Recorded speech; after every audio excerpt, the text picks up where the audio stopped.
نبی پاک صلی اللہ تعالیٰ علیہ وسلم نے فرمایا، ایک شخص تھا، بخاری مسلم میں موجود ہے، ایک بندہ تھا، اسے نہ بڑا ڈر آتا تھا کہ رب جب سوال پوچھے گا تو میں نے کیا جواب دینے ہیں۔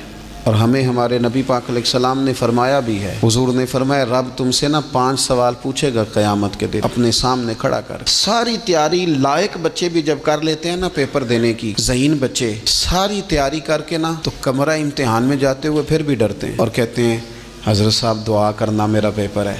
بچہ لائق بھی ہے، محنتی بھی ہے، تیاری بھی، لیکن ڈر آتا ہے۔ ڈر آتا تھا جب پیپر سٹارٹ ہوتے تھے نا تو کئی قسم کی ایکٹیویٹیز چھوڑ دی جاتی تھی، کھیل چھوڑ دیے جاتے تھے۔ میں نے دیکھا ہے بچے نمازیں شروع کر دیتے، ڈر آتا ہے کہیں پیپر میں کمی نہ کوئی رہ جائے۔ دنیا کے پیپر کے بارے میں یہ معاملہ ہے، اور جب صبح قیامت سوال جواب، حضور فرماتے ہیں 5 سوال رب پوچھے گا تم سے قیامت میں۔ سب سے پہلی بات، میں نے تمہیں عمر دی تھی، کہاں گزاری تم نے؟ ضائع کر دیا ٹائم سارا، ادھر ادھر بھاگتے آتے جاتے مال کماتے۔ اور پھر عمر میں ایک بہترین حصہ جوانی ہے، حضور فرماتے ہیں ایک سوال یہ ہوگا، دوسرا جوانی کہاں گزاری، اور تیسرا سوال پوچھا جائے گا بتاؤ مال کہاں سے کمایا، ذرائع کیا تھے، جائز طریقہ اختیار کیا کہ ناجائز، اور چوتھا سوال یہ ہوگا یہ بتاؤ تم نے خرچ کہاں کیا، اللہ نے اپنے فضل سے دیے تھے پیسے، تم نے ناجائز جگہ پہ تو نہیں لگا دیے۔ اور 5واں سوال یہ ہوگا کہ جو تمہیں پتہ تھا، جو تم جانتے تھے، جس کا تمہیں علم تھا، جس کا تمہیں شعور تھا، بتاؤ تم نے اپنے علم پر عمل کتنا۔ میرے عزیز یہ 5 سوال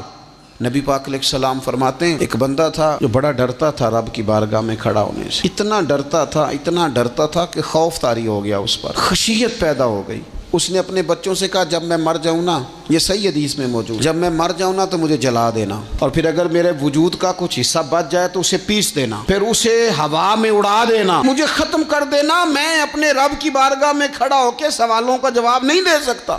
پتہ تے سارا ہے نا سردار نو کیتیاں دا، من نانم کے من دانب جو اعمال کیے ہیں اس کی خبر تو ہے نا، باقیوں کو شک ہے کہ اس میں گناہ کیا ہوگا، پر ہمیں اپنا تو پاک ہے نا، پتہ تو سارا ہے نا۔ کہا میں نہیں کھڑا ہو سکتا اس کے حضور، مجھے جلا دینا، میری راکھ بھی بہا دینا، اڑا دینا ہواؤں میں۔ نبی پاک علیہ الصلوۃ والسلام فرماتے بندہ تھا سچا، یہ کام اس نے کیا اللہ سے ڈر کے۔ کریم محبوب علیہ السلام فرمانے لگے اللہ تعالیٰ نا قیامت کے دن ذرات کو حکم دے گا کہ اس کے وجود کے ذرے جمع کرو، اس کا وجود جمع کیا جائے گا، جس رب نے پہلے بنایا ہے وہ دوبارہ بنانے پر بھی قادر ہے۔ اس کے ذرات کو جمع کر کے گوشت پوشت دے کے وجود دے کے کھڑا کر کے اللہ پوچھے گا بتا یہ کام کرنے کا تجھے کس نے کہا؟ عرض کرے گا مالک میں ڈر گیا تھا نا، تیری بارگاہ میں کھڑا ہوں سوالوں کے جواب دوں، یہ کام مشکل تھا، میں ڈر گیا۔ نبی پاک صلی اللہ تعالی علیہ وسلم فرمانے لگے رب فرمائے گا فرشتوں کہ میرا بندہ نہ سچ کہتا ہے، یہ واقعی مجھ سے ڈر گیا تھا، گواہ ہو جاؤ میں نے اس کے لیے جنت کا فیصلہ کر دیا۔